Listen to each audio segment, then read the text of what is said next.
Throughout the history of computers, we've been striving to shorten the gap between us and digital information, the gap between our physical world and the world in the screen where our imagination can go wild. And this gap has become shorter, shorter, and even shorter. And now this gap is shortened down to less than a millimeter, the thickness of a touchscreen glass.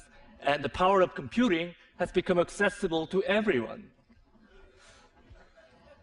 But I wondered, what if there could be no boundary at all? I started to imagine what this would look like. First, I created this tool which penetrates into the digital space.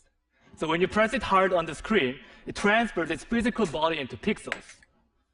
Designers can materialize their ideas directly in 3D, and surgeons can practice on virtual organs underneath the screen. So with this tool, this boundary has been broken. But our two hands still remain outside the screen. Then how can you reach inside and interact with the digital information using full dexterity of our hands?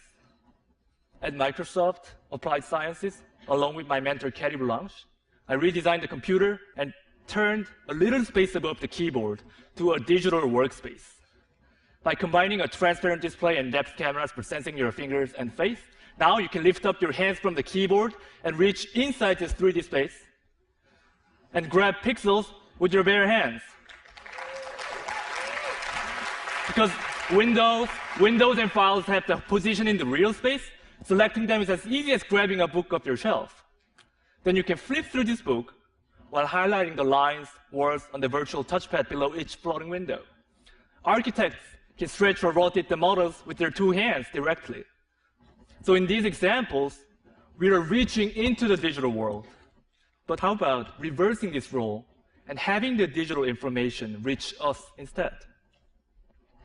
I'm sure many of us have the experience of buying and returning items online, but now you don't have to worry about it. What I got here is an online augmented fitting room.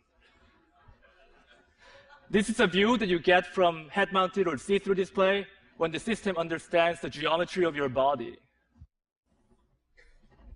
Taking this idea further, I started to think, instead of just seeing these pixels in our space, how can we make it physical so that we can touch and feel it? What would such a future look like? At MIT Media Lab, along with my advisor Hiroshi Ishii and my collaborator Remy Post, we created this one physical pixel. Well, in this case, this spherical magnet acts like a 3D pixel in our space, which means that both computers and people can move this object to anywhere within this little 3D space. What we did was essentially canceling gravity and controlling the movement by combining magnetic levitation and mechanical actuation and sensing technologies.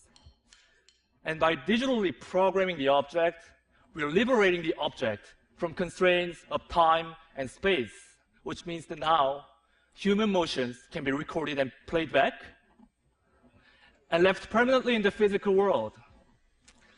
So choreography can be taught physically over distance, and Michael Jordan's famous shooting can be replicated over and over as a physical reality. Students can use this as a tool to learn about the complex concepts such as the planetary motion, physics. And unlike computer screens or textbooks, this is a real, tangible experience that you can touch and feel, and it's very powerful. And what's more exciting than just turning what's currently in the computer physical is to start imagining how programming the world will alter even our daily physical activities.